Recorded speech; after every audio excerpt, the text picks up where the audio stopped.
Welcome to Smalltalk Daily for Tuesday, August 3rd, 2010.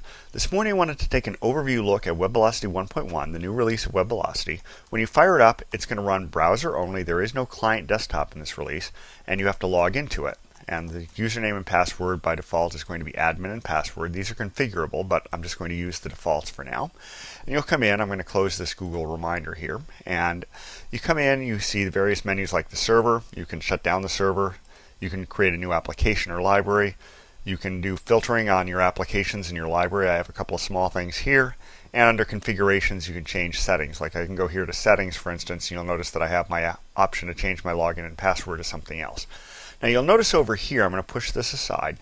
I have various tools over here that are going to be contextual based on what I'm doing. So I can search for things. So I could start typing WA component.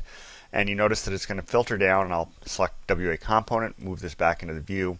And here's my documentation for that class. So it gives me the class comment. It gives me various pieces of information about the class, including the code. So I can come down here to this area, open this up to accessing, click, and you see I can get methods over here.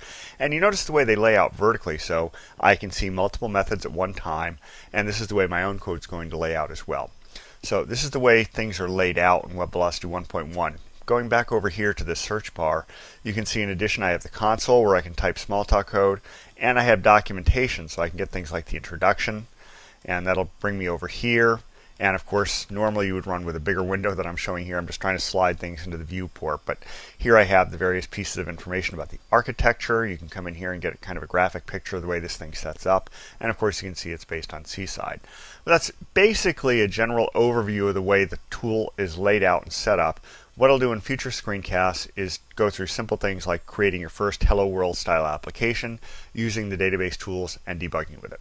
But that's about it for today. Until next time, have fun with Smalltalk.